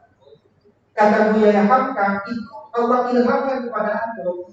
Maka selalulah selipkan pulpen dan kertas, karena dulu nggak ada gadget di Pak, kayak Andi, ya kan? Jadi tulis. Nah, nanti kan tulis secara, tapi tulisan belum jadi tulisan, masih ide-ide. Ketika kita punya waktu, dulu lihatlah catatan yang berserakan, ubahlah dia jadi sebuah naskah. Itu akan jadi tulisan yang luar biasa. Itu kebiasaannya yang dia share. Dari tulisan akhirnya lahirlah perpustakaan. Makanya posisi perpustakaan dalam sejarah Islam itu luar biasa. Ya, tempat menjadi referensi bagi para penuntut ilmu, pusat penyimpanan buku, tempat diskusi ilmiah, tempat debat intelektual, dan simbol kebanggaan para penguasa dan pemimpin itu perpustakaan. Orang dulu bangga ini loh perpustakaan, buku-buku segini banyaknya loh, dan seterusnya. Makanya perpustakaan, mana itu tidak ada, ibu Yeni tidak. Bu Yosi mana Bu Yosi? Nah, Bu Yosi, ini perpustakaan dalam sejarah Islam, pusat akademi, penerbitan naskah, penerjemahan, ada observasi bintang, produksi buku, aktivitas penulis dan penyalir, pusat riset dan para ilmuwan. Ini contoh-contoh perpustakaan dalam sejarah Islam. Baitul Hikmah punya 400 sampai 500 ribu koleksi. Pegawainya siapa? Tuh. Dulu yang namanya pegawai perpustakaan itu ulama Bu Yosi, ya kan? Jadi Bu Yosi itu udah ulama. Karena dulu pegawainya adalah alkoholisme, berzina. Orang senang jadi pegawai perpustakaan karena harta paling mahal itu perpustakaan itu. Buku-buku paling mahal. Orang tuh kalau kehilangan buku sampai stres, pulang bilang stres, ya. Darul Hikmah punya koleksi jutaan. Perpustakaan Cordoba itu Khalifah Al-Mustaq ya, itu membeli karya berupa sebesar 1.000 dinar. Ya, ini dihargai mahal. Ini contoh perpustakaan di Alexandria Mesir, ya, perpustakaan di Alexandria Mesir. Insyaallah kapan-kapan beliau segera untuk studi banding. Studi bandingnya 1 jam. Selebihnya berfoto, ya. Ya, jadi ini adalah perpustakaan. Nah, Bapak Ibu semuanya, untuk memotivasi kita, Ibn Aqil dulu mengarang kitab Al-Qunun sebanyak 800 jilid. Ada yang bilang 400 jilid. Gak usah 800, 400 saja. Itu luar biasa hidupnya tulis. Dan Imam Az-Zahabi bilang belum pernah ada di kitab yang lebih besar dari kitab Ibn Aqil. Imam At-Tabari menulis buku karya At-Tabari ditulis sejak umur 11 tahun. Setiap hari menulis 80 halaman folio dan baru diterbitkan setelah umurnya 50 tahun. Itu pun nanti dengan syarat At-Tabari. Ya, saya dulu agak lupa syaratnya kalau begini, kalau saya matinya begini, begini, kalau begini, ternyata arahnya terbitkan. Jadi pilihannya terbitkan atau tidak terbitkan. Alhamdulillah Allah menghendaki beliau melakukan tulis seperti dan diterbitkan. Dan buku tafsirnya sendiri terdiri dari 30 jilid berisi 34.000 hadis. Imam An-Nawawi yang wafat umur 42 tahun, ya, belum pernah menikah, ya, sama lah seperti Imam Kos, ya. Pak Edi dan total karyanya 58 buah dalam 15 tahun. Rata-rata sehari menulis 2 prosa. Satu prosa itu 10 waraqah atau sekitar 8 atau 16 halaman. Sehari menulis 2 prosa, berarti 16 halaman. Sehari menulis 16 halaman. Folio. Ya.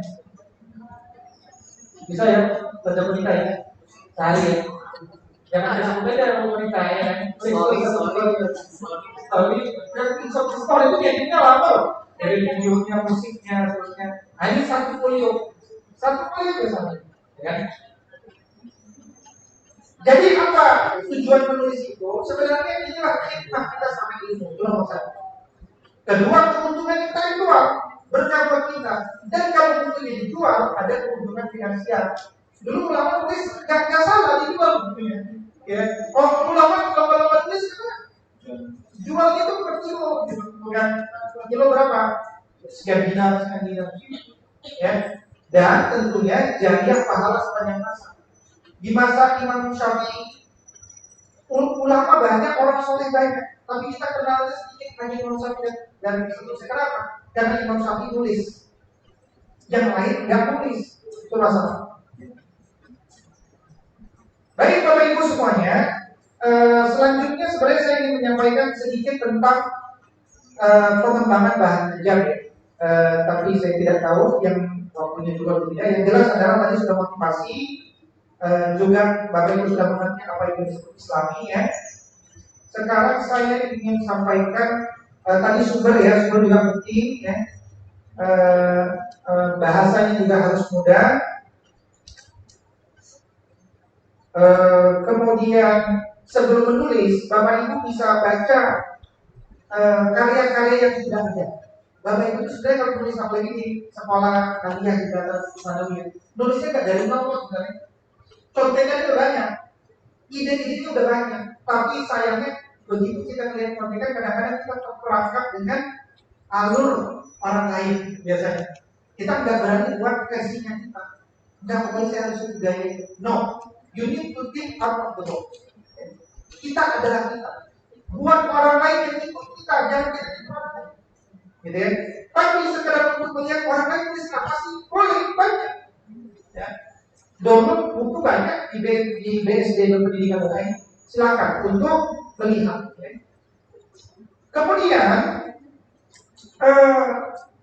Kemudian kumpulkan semua bahan-bahan yang ada, ya, baik itu ayat Quran, hadis, pendapat ulama, pendapat saintis ini penting loh bagi sains alam ya, maaf, bagi pengajar sains alam. Jangan lupa ilmu alam itu berkembang terus dong. Ya, dulu yang terkecil namanya biji zarroh. Biji zarroh lebih kecil lagi atom. Atom lebih kecil lagi proton, neutron. Proton itu lebih kecil lagi. Jadi jangan sampai kita membatasi sesuatu yang bisa berkembang. Nanti khawatir agama yang salah. Ya. Padahal agama nggak bicara itu juga. Agama nggak bicara proton. Agama bicara yang terkecil. Ya kan? Kalau antum ketemu yang terkecil, itulah yang terkecil yang maksudnya ada perbedaan itu. Ya. Maka kumpulkan pendapat saintis yang lama maupun yang terbaru supaya kita dapat urutan. Kumpulkan juga apa persoalan yang perlu diluruskan. Kumpulkan juga apa nilai yang perlu dimasukkan. Ini menulis, baru ngumpulin dulu. Ya, ngumpulin masalah-masalah itu. Berikutnya, tidak plagiarisme. Ya, tidak plagiarisme. Jadi Bapak Ibu jangan sampai plagiarisme. Ya, cara supaya tidak plagiarisme adalah plagiarisme itu sesuatu yang kadang tidak bisa dihindari. Sesuatu yang tidak bisa dihindari. Kenapa? Karena Bapak Ibu kan ngutip ayat Quran, ngutip hadis. Ketika ngutip ayat Quran dan ngutip hadis pasti sama semuanya seluruh Indonesia. Ya kan? Makanya kadang-kadang makalah itu ayat Quran yang tulis kalau makalah. Cukup ditulis surat berapa ayat biasanya. Karena supaya menurunkan daripada plagiarisme. Nah, Bapak Ibu, cara mengutip ada teknik, coba jelaskan kepada saya, guru bahasa Indonesia. Parahan, bagaimana cara mengutip? Parahan ingin nulis kan?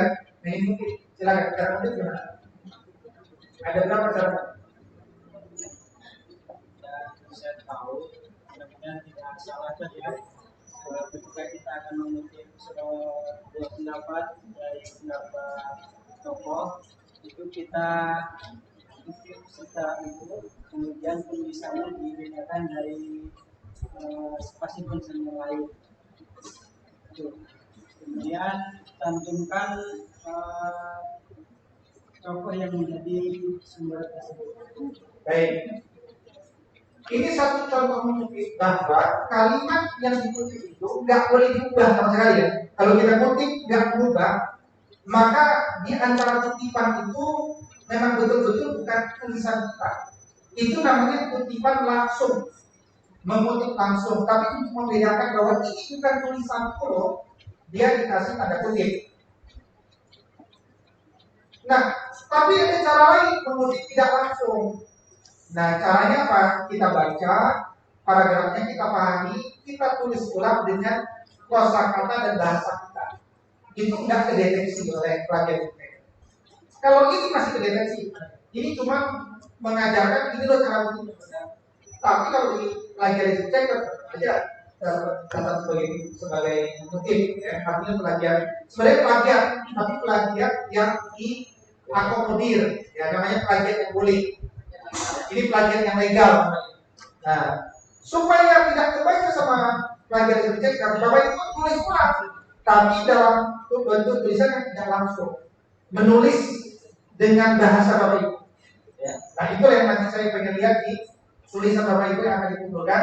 Bagaimana Bapak Ibu menulis ulang atau menulis hasil pemikiran dan seterusnya. Gitu.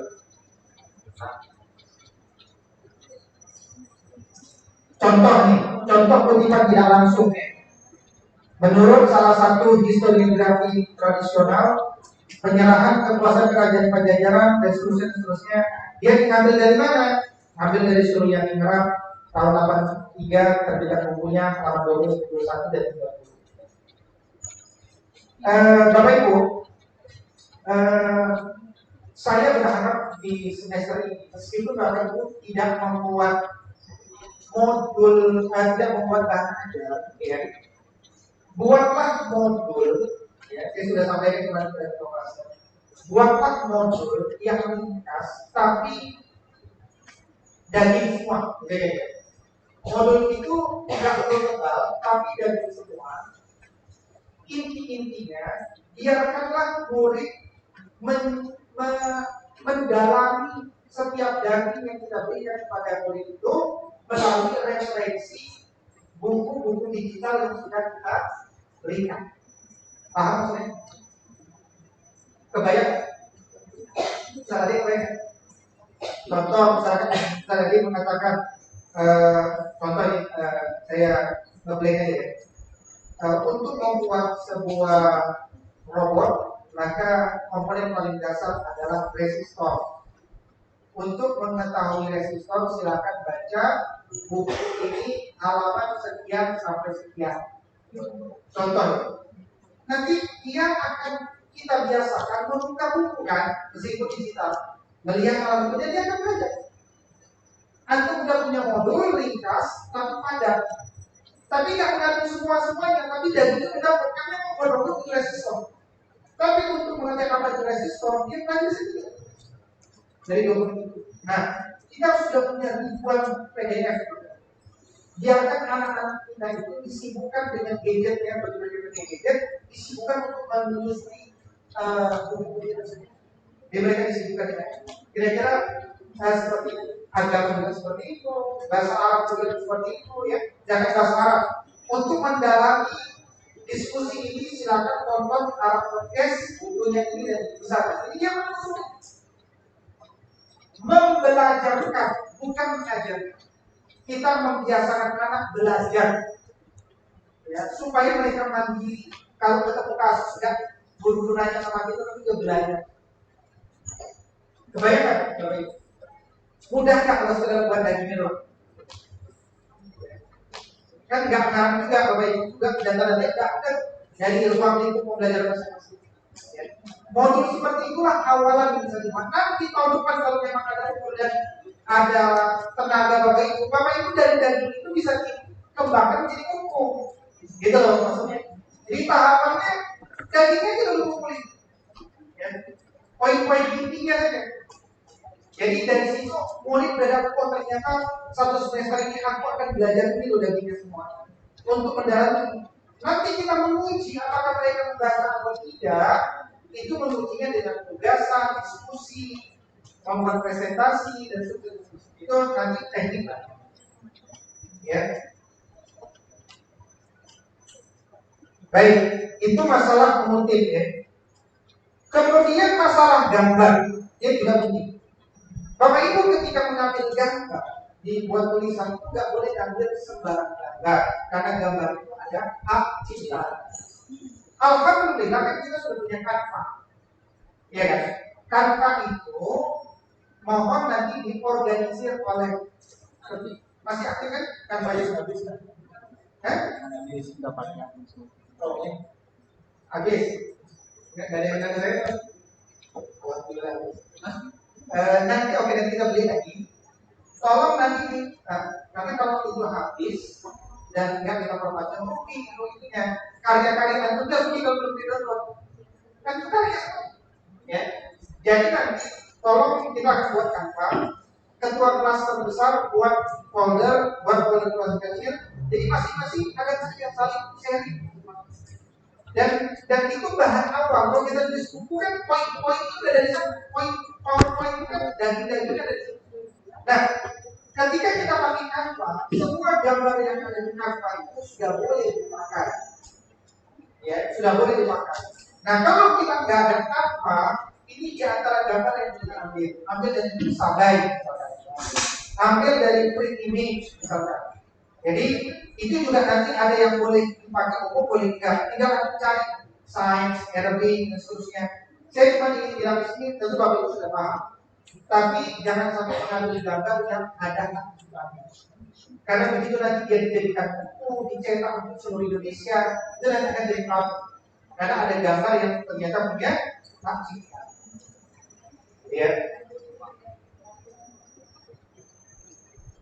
Kemudian setiap kali kita tulis kata-kata, ya, pastikan dulu bahwa kata-kata itu ada di kamus besar bahasa Indonesia. Caranya apa? Buka kamus besar.com atau kamus depan ini, ya. Fiktif, ada nggak fiktif ya? Dari dua. Kalau nggak ada berarti salah, bukan fiktif, tapi fiktif, kan? Karena untuk masalah ini Ustaz Ali belum lulus, ya. Ustaz Ali ini belum lulus di masalah fiktif dan fiktif itu belum. Dan banyak yang selain Ustaz Ali yang saya lihat belum lulus masalah fiktif dan meskipun kalau begitu pasti nggak belajar karena B semua kan. Nah, jadi itu penting ya, lihat standar KBBI. Misalkan ahli sunnah wal jamaah itu kan di KBBI ahli sunnah wal jamaah, kan ada standar-standar ya. Nah ini termasuk standar kalimat ya. Ini nanti linknya saya berikan, ya, silakan dipakai. Transliterasi Arab Latin itu juga perlu diperhatikan supaya standar ya, transliterasi Arab ya. Oke, nah sebagai penutup ya, setiap kali kita memberikan materi, mohon perhatikan ada 9. Di sini ada 9 poin yang harus diperhatikan ketika kita menulis bahasa ajar yang Islami. 1. Selalu berikan pengantar apa sih korelasi materi ini dengan kehidupan murid. Itu dulu. Jangan bersemangat ingin ngajarin matematika, ingin ngajarin biologi, tanpa dikasih pengantar. Kemudian ini membuat apa sih kita? Kalau perlu, kalau pertemuan nggak usah ngapa-ngapain itu, ya cukup saja bahas tentang kenapa sih pentingnya mata pelajaran. Membuat anak itu mencintai pasal kita. Kenapa dia harus belajar itu tantangan nomor 1. Kalau anak sudah ngerti, oh aku memang perlu belajar itu. Maka dia akan bersemangat untuk itu. Berikutnya yang kedua, setelah dia mulai tertarik bahwa aku harus belajar karena aku berada dalam kehidupan bentuk ilmu. Ini saya tanya Bapak Ibu, ada nggak pelajaran di dalam yang nggak penting bagi kehidupan? Sosiologi penting nggak bagi kehidupan? Penting. Ekonomi, bagi fisika, kimia, semua penting. Nggak ada yang nggak penting. Ya. Nah makanya perempuan penting loh untuk belajar itu. Kerja kayu ya, penting kan? Nanti ada saatnya penting ketika kita nggak ada kerjaan, PHK, kelihatan ada bangku banyak, ya bangku bisa dibuat. Akhirnya orang bersemangat terus. Yang kedua, setelah orang tertarik, berikan motivasi hidup Muslim. Buku-buku kita semuanya ini motivasi. Orang baca itu motivasi. Engkau bisa, ini mudah banget loh. Itu sampai itu sendiri. Matematika itu mudah banget loh. Gitu contohnya. Gunakan gaya novelis. Ya, saya Muhammad Nabi Al-Hafiz ketika dikunjungi seorang sahabat yang di dialog dengan dia ngandung doktoral tulis disertasi. Prof, saya nulis disertasi mohon diingatkan. Apa kata Al-Hafiz? Aku baca itu 3 novel selesai, terus balik lagi saya. Maksudnya apa? Gaya orang nulis disertasi sekalipun harus enak dibaca. Ya. Dan coba baca. Bahwa Eros kalau baca enak nggak? Harus sih kalau saya kayak baca novel yang bisa itu dibaca. Membuat mereka masuk dalam sebuah kita. Berikutnya sampaikan aspek tentang kesejarahan yang benar. Angkat tokoh-tokoh sentral di masa kegemilangan Islam. Tokoh-tokohnya siapa? Ya. Mobil khusus dahulukan mobil khusus. Ya. Jadi orang lulus dari dulu punya segenap mindset tentang tokoh-tokoh yang dia banggakan. Kimia, fisika, matematika, sosiologi, antropologi, astronomi, semua dia punya teladan dari Muslim. Ya. Kemudian menyambungkan dengan mata pelajaran lain nih, nggak boleh ada individualis. Ya. Dengan mudah tadi saya mengajarkan sosiologi dan biologi nyambung ke matematika nyambung lagi ke bimbingan manusia nyambung ke nanti Al-Quran. Semua kita harus saling interconnected, interconnected each other. Semua harus saling interconnected. Makanya meskipun kalau itu nggak akan banget matematika kan bawa itu sosiologi, minimal apa sih itu matematika, filosofisnya apa? Minimal dia tahu. Itulah pendidik sains. Ya, minimal dia tahu kulit-kulit supaya dia bisa menyambungkan. Kemudian tegaslah menyatakan ini benar atau salah. Wabil khusus ilmu sosial. Karena ilmu sosial itu adalah kali ini ilmu yang paling banyak tersekulerkan, ya, paling banyak tersekulerkan. Makanya masalah tadi gender, masalah hak asasi manusia, masalah Islam dan Pancasila, masalah yang sensitif itu betul-betul harus ditegaskan. Kalau Bapak Ibu nggak nanti diskusikan dengan teman-teman, dengan tim dan semuanya sehingga jangan sampai jalan sendiri dalam narasi. Khawatir mungkin ada hal yang dampaknya buat kita semua. Jangan juga gara-gara tulisan itu ada persepsi dari orang, ya kan? Misalkan orang tua bilang, ini penulisnya kita Wahabi, gitu kan? Wah ini kayaknya penulisnya macam-macam maksudnya itu gara-gara gaya-gaya tulisan. Jadi coba kita diskusikan itu apa yang kita tulis. Kemudian baru memasukkan ayat Quran dan teks as-sunnah yang sesuai. Berikutnya, jangan malu untuk mendorong umpan balik. Gimana menurut pendapat buku saya, apa yang kurang, apa yang perlu diperbaiki, gitu kan? Uji coba kan kepada murid, ya sebut satu semester, 2 semester, 3 semester, nggak apa. Tapi Bapak Ibu akan semakin percaya diri. Aku udah uji cobakan banyak dari ini kan, murid mereka jadi cinta sosiologi, mereka jadi cinta kufur, kenapa? Karena dia udah uji cobakan ya, murid-murid. Nah nanti kalau sudah melalui proses panjang diedit, ujungnya nanti adalah kita berikan ke ISBN. Pengurusan buku ISBN semuanya gratis, ISBN itu gratis, semuanya online. Ya, kalau bukunya sudah ada ISBN, nanti diinput, jadi nilai dan seterusnya. Ya.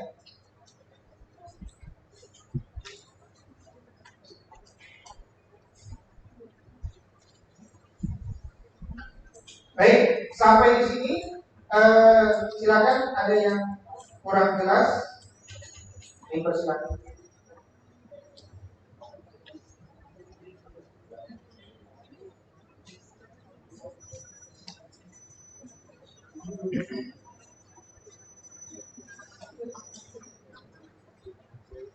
Udah kebayang ya?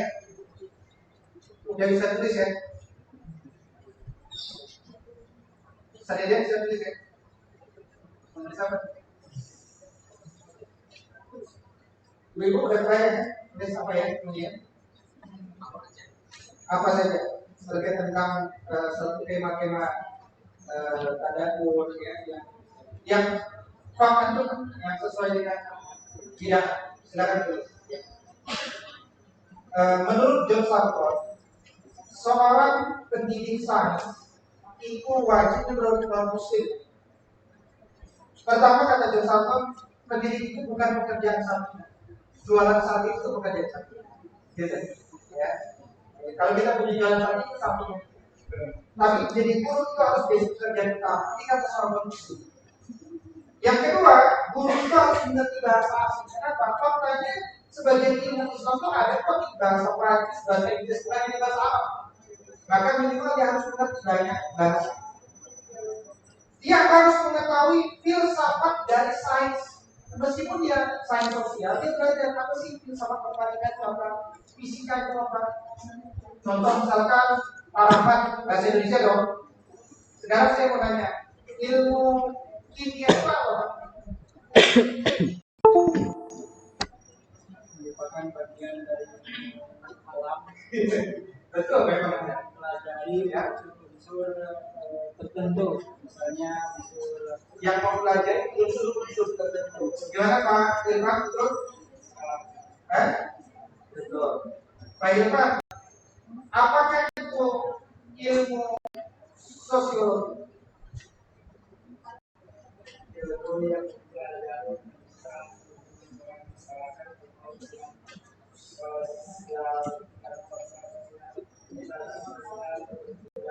sosial betul. Sekarang Ibu, apakah itu ilmu fisika?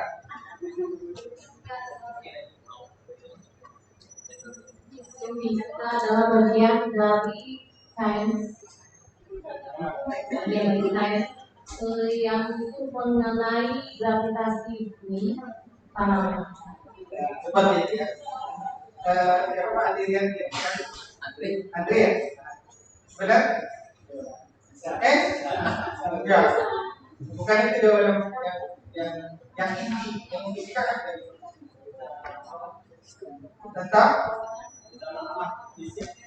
tentang media alam. Enggak. Atau menambahin kaitan Kemudian saya berikan pembacaan para siswa materi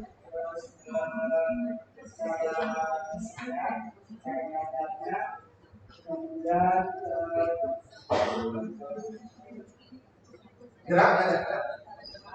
gravitasi itu bagaimana? Gerak itu ada yang ke bawah, ada yang ke atas. Jadi filsafat itu sesuatu yang paling umum. Kalau ibu kan tadi contohnya, kita harus balik ke yang umum. Oke, Ustaz Rian, Ustaz Kiki, ya. Apakah itu ilmu yang mempelajari tentang dan tentunya jual beli secara umumnya. Siapa mereka? Haris yang TikTok Yang perempuan Bu Reni Bu Yulia ya? oh Yulia, mana Yulia? Polisi. Pak Haris mana? Benar salah ulang-ulang benar salah Bisa kebutuhan manusia yang tidak terbatas dengan sumber daya yang Ibu Adinita, apakah itu ilmu biologi? Biologi itu tentang makhluk hidup, tentang reproduksi manusia. ada produksi lain itu abong-abong Siapa guru yang biologi siapa yang bisa? Bu? Benapasa. Betul jawabannya? Kita coba kita bahasakan ulang. Ini apa yang tadi ibu biologi? Tentang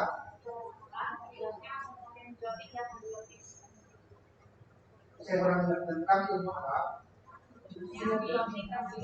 Biotik dan non biotik.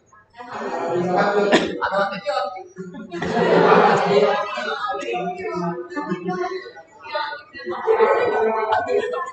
Saksi abiotik itu apa? ada bantu Bukan antibiotik, abiotik.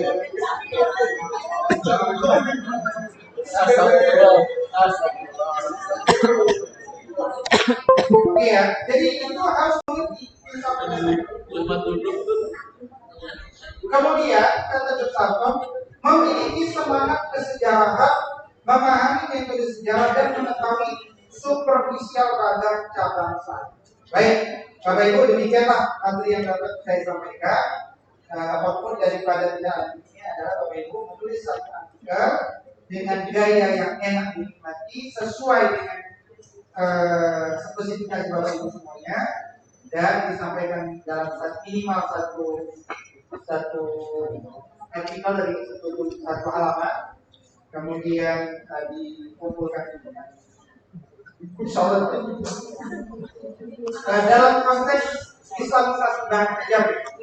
Jadi Bapak Ibu cara menulisnya tadi temukan satu persoalan yang sering diajarkan di masyarakat, kemudian itu lakukan dengan metode islamisasi.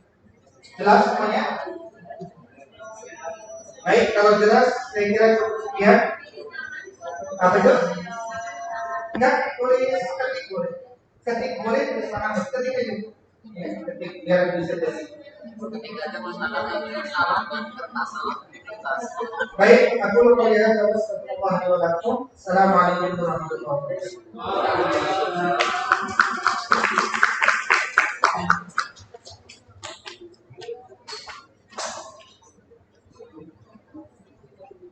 kasih kepada Bapak Yusuf atas penjelasannya.